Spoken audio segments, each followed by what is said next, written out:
sou Susana Michels, mestranda do curso de pós-graduação da URI de Frederico Westphalen.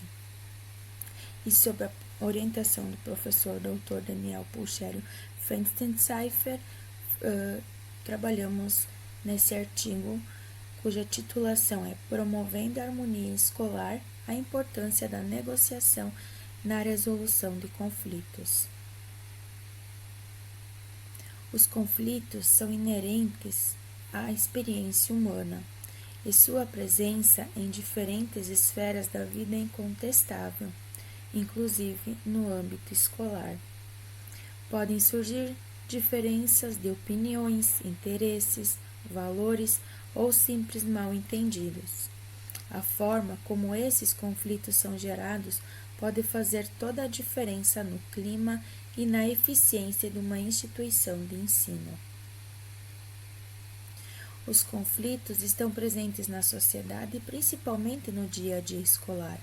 Esses podem ser originados por inúmeros fatores individuais e sociais. Considerando a convivência na sociedade, sente-se a necessidade de aprofundar os conhecimentos sobre esse assunto. O conflito, com diferentes intensidades, com diferentes motivações, é princípio gerador de atitudes, e essas atitudes podem ser violentas ou não, o que por muitas vezes acaba se tornando em violência escolar. Diante dessas situações, sente-se a necessidade de aprofundar os estudos e criar mecanismos que auxiliem para a resolução de conflitos, uma vez que os conflitos necessitam ser resolvidos de maneira adequada para não acarretar danos psicológicos aos envolvidos e para que não se agravem, gerando violências. Esse trabalho, então, se fundamenta em um estudo bibliográfico e documental, buscando compreender os princípios da negociação e sua aplicabilidade no contexto escolar. Ao incorporar a negociação como parte integrante da cultura escolar, a instituição investe na construção de um ambiente mais harmonioso, propiciando um cenário ideal para a aprendizagem e o desenvolvimento socioemocional dos estudantes. Dessa forma, a negociação de conflitos escolares emerge como um instrumento importante para cultivar relações saudáveis e construir uma comunidade educacional mais unida e positiva. A negociação ela surge como um mecanismo valioso para a resolução construtiva de conflitos. Ela implica em diálogo estruturado e colaborativo, no qual as partes envolvidas pretendem alcançar um acordo que atenda, na medida do possível, às necessidades e preocupações de todos. Através da negociação, é possível transformar um confronto em uma oportunidade de crescimento e entendimento mútuo. Conforme Burbridge, 2012, nos afirma que a arte de negociar, de fato, é aplicada com duas finalidades. Às vezes se misturam, sendo uma para dividir algum valor e outra para resolver algum conflito de qualquer natureza. Então, a negociação ela oferece uma alternativa à imposição de soluções externas, como punições que devem não resolver profundamente as raízes do conflito e, em vez disso, deve criar ressentimento. Quando as pessoas envolvidas em um conflito ativo no processo de negociação, elas têm mais probabilidade de aceitar e cumprir os acordos realizados, tornando-os mais eficientes e experientes. Matos, 2014, nos coloca também que a negociação ela é um instrumento eminente educacional.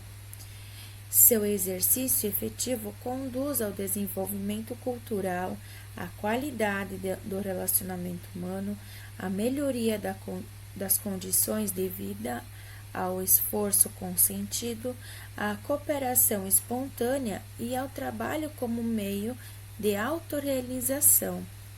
A negociação ela é a busca do acordo por meio de uma conversa, por meio de estratégias já pré-definidas que auxiliem no diálogo e buscam propor meios de solução desses conflitos.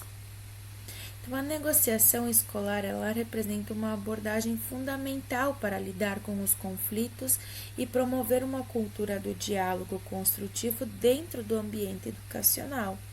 Em vez de ela resolver disputas de maneira autoritária ou impositiva, a negociação ela busca uma solução mútua competitiva, valorizando a voz e a necessidade de todas as partes envolvidas.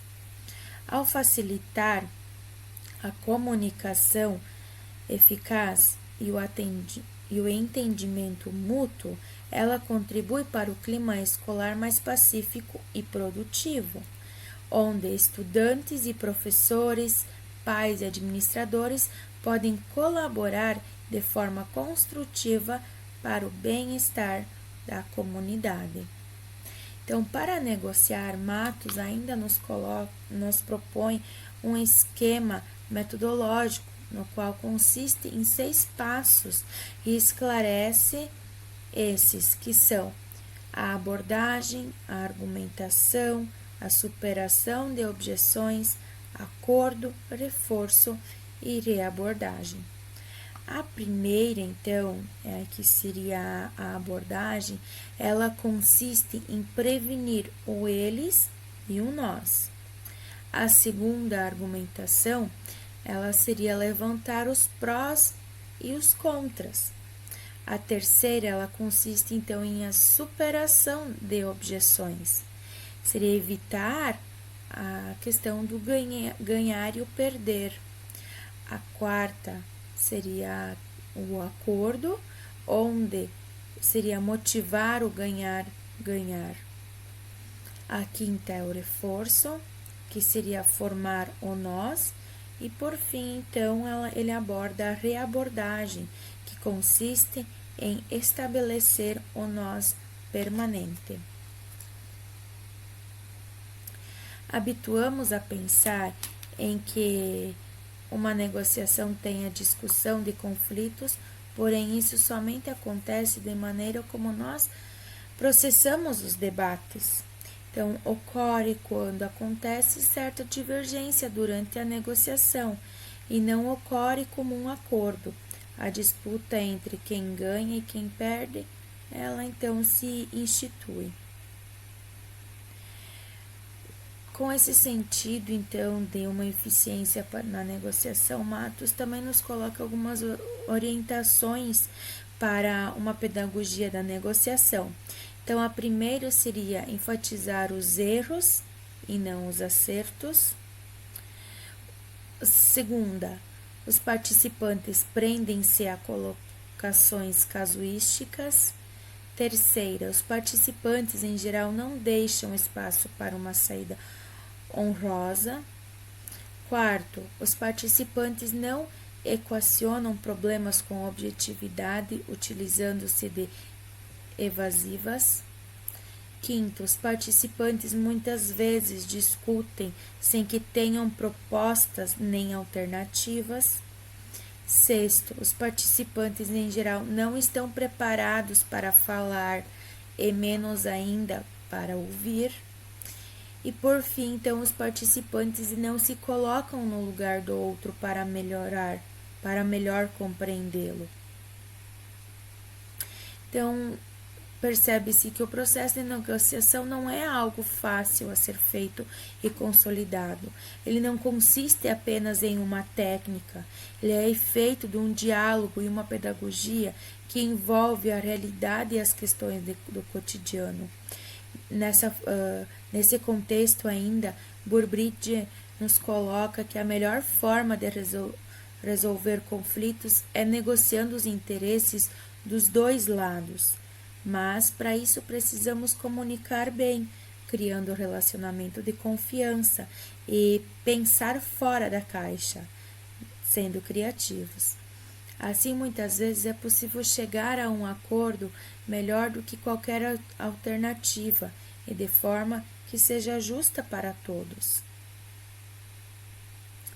Então, podemos concluir que a negociação na resolução de conflitos escolares, ela promove o desenvolvimento de habilidades essenciais nos estudantes, como a comunicação eficaz, a empatia, a tolerância e a capacidade de resolver os problemas de maneira cooperativa. Essas habilidades, elas são valiosas não apenas para o ambiente escolar, mas também para a vida cotidiana e futuras interações profissionais e sociais. Segue então algumas referências utilizadas e agradeço a todos.